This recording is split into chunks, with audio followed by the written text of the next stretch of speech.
I'm John Tucker with VitaFerm, and we're here at TK Angus.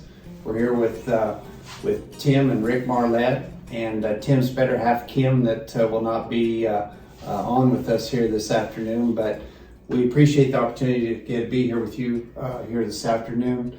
If you could, maybe tell us a little history about TK. TK, well, I'll start there. T is Tim and K is Kim. And How come it went KT? I got the long straw that day. But it's actually an old 4-H project. And before it was TK, it was actually T/M, because Tim showed heifers, and the heifers that I showed as 4-H and FFA animals were the basis of what the cow herd is today. And in the 70s, I would have showed heifers, and in 4 years, I had 5 heifers that were either Grand or Reserve at State Fair. Wow. And a good share of those, our current cows go back to those original 4-H heifers. Wow.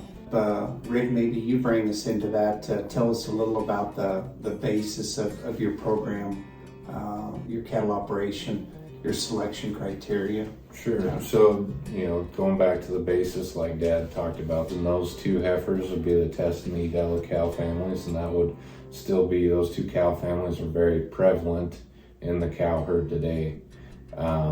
But our breeding philosophy here, Dad and I enjoy, that's our vacation, is going and put a lot of miles on, but we like to go look at cattle, look for herd bulls. And our cows, when we go out to look at cattle, our environment here in the Sand Hills, we have to have cattle that can consume a lot of forage. They have to have a lot of capacity, depth of body, rib shape, be able to travel good distance. They've got to be structurally sound, easy moving cattle, and so that's a lot of what we look for. Like I said, we go to quite a few bull sales, or just go look at quite a few cattle, trying to find herd bulls to bring back in and use in our program.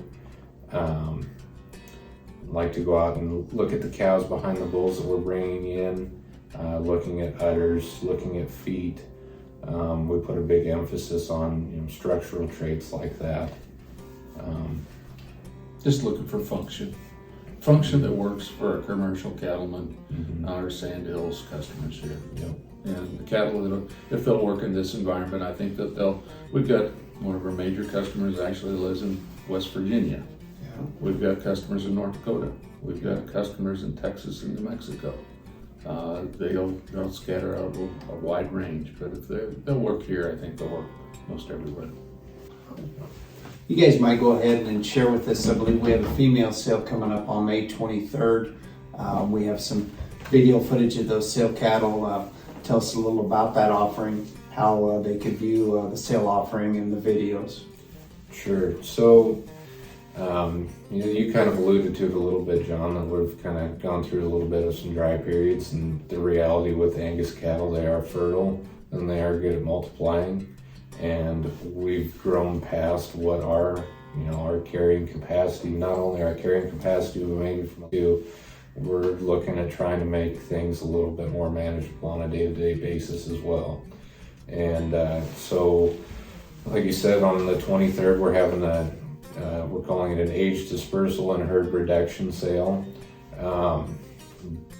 So part of that is the age dispersal part of that will be selling all of the cows that were the BH cows, which would have been born in 2014. So those would be 8-year-old cows and older. And then also the herd reduction part of that would be trying to make an offering that was enticing to get people to come. We wanted to, let's offer true cross section of the herd, and so we took this September 15th calving date, and anything that calved after that date or was due to calve after that date, we put in the sale. So this sale is going to include from first calf heifers all the way up to 10, 11, 12-year-old cows. But tell us a little about some of those older cows and why they're here. So we did. There's a T model cow, which I believe would make her a 16-year-old cow. And I said, well, Dad, I was getting ready to kind of put the catalog together. I said, Dad, there's no need to put this 16-year-old cow in sale, is there? And he said, no, put her in there. We're gonna show people, and I pointed her out to John today. There's a 16-year-old cow and there's a 4-year-old cow. And I guess, if nothing else, it's there to showcase, here's the longevity that we have bred into this cow herd. That 8-year-old cow has a lot of life left in her. And the 16-year-old cow's bred up AI again too. Yeah. So she actually, I looked back when I was putting the catalog together, she's been AI'd. Her calving interval stretched out. She was in the first class of cows that when we started our fall calving herd, we took not quite half the herd and held them open one spring and held them over to breed them in the fall.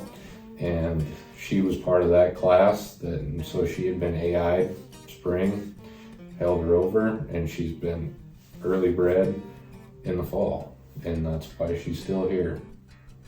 That's the whole key to profitability is reproductive efficiency. Mm-hmm. That's what you try to focus on. The keys for commercial operation is reproduction, production, and product, in that order.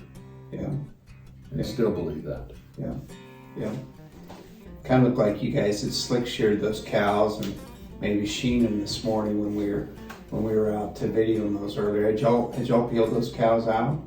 Just front ends. So that's, it hasn't been overly warm here. It's the 9th of May today, but it hasn't been overly warm as far as getting cows to clean off. But that's, you go out and look Slicked at out them. good and extremely black. Yep. Yeah, cattle are uniform in their condition, so the sale cattle look tremendous. If people want to learn more about the sale, where can they view? So we're hosting or having the sale through Superior. So we actually just got done videoing cows this last Saturday. So we should have video of every individual lot that's selling in the sale up on Superior Live. We also try to, the catalog is available on our website at tkangus.com. We have a Facebook page that we don't always do a great job of getting our website updated, but try to keep relevant information up on our Facebook page. Any videos that we kind of put together, we try to put that out there. But probably more than anything, feel free to give us a call. We've got phone numbers listed in the catalog online. We'd love to talk to you about our operation, about the offering. I said this too, if you'd like a third party, John Tucker sells cows. They're very impressive. I hope you folks have time to come view them, and if not, to get on Superior and look at the videos, because it's a tremendous cross section of a set of power cows that represent what Angus cattle are supposed to be today. Especially with our high input costs, I think the power cattle have some muscle and some performance in them. They're really going to shine now. It's bred in, not just... Correct. Yep. Correct. Sales coming up on May the 23rd. Our bankers will be there. We have a note to pay. Please come to the sale. And bring your checkbook. And bring your checkbook. But I guess kind of in closing, on behalf of myself and Miss Jody and everyone at VitaFerm, we'd like to say thank you to TK Angus for believing in AmeriFerm and believing in our team, and we thank you for that, and most importantly, we wish you the best at your sale on May 23rd. Thank you, John. Yes, sir. Thanks, Tim. Thank you, Rick. Appreciate it. Thank you.